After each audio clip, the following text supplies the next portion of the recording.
Hello world, Tito and Tita again here. Today we're heading to Pottery Studio and Arts for a fun pottery experience. But before we get our hands dirty with clay, may important step muna tayo. Tara! Pero syempre bago ang lahat, kailangan munang mag-refuel para may energy sa pagmamolde ng clay. At napadaan nga muna kami dito sa Tanawin Restaurant. Syempre hindi lang yan, may nilakad kasi kaming errands. Kaya eto, nagutom kami. Ang ganda ng view! Parang ako! At maya-maya nga lang ay dumating na ang order namin, sisig at tokwat baboy. Nag-rib kasi kami ng mga pagkain ganito.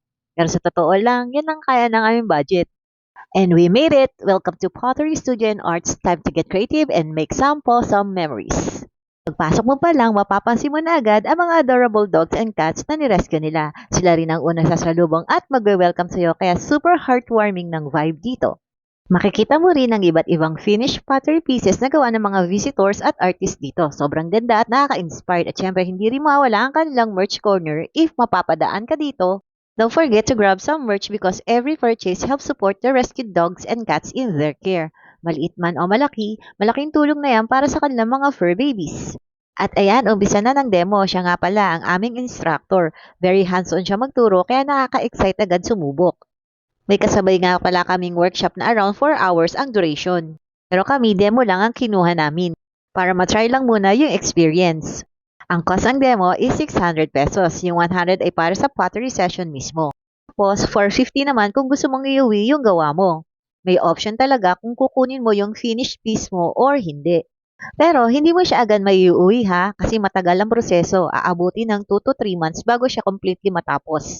Hindi lang siya basta pinapatuyo, dumadaan pa siya sa firing o pagluluto sa oven para tumigas at maging durable. Kaya ganun, after namin gumawa, maghihintay muna kami ng ilang buwan bago namin makuha yung final piece namin. Exciting kasi surprise pa kung ano magiging itsura after ma-oven. At finally, ito na nga ituturo niya kung paano magtanggal sa hulmahan. Actually, nakakaba siya, baka kasi masira. But don't worry, ituturo naman nila kung paano alisin to sa hulmahan nang hindi masisira. And yes,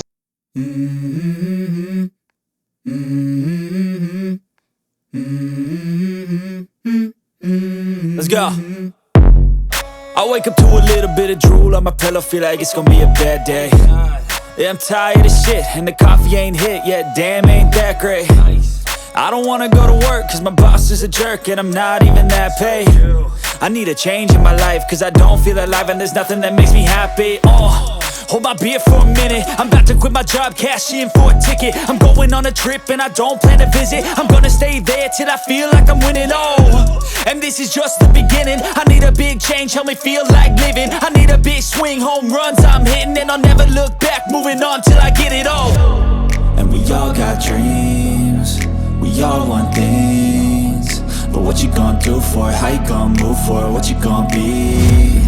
And do you believe you can do anything? But what you gonna do for it? How you gonna move for it? What you gonna be?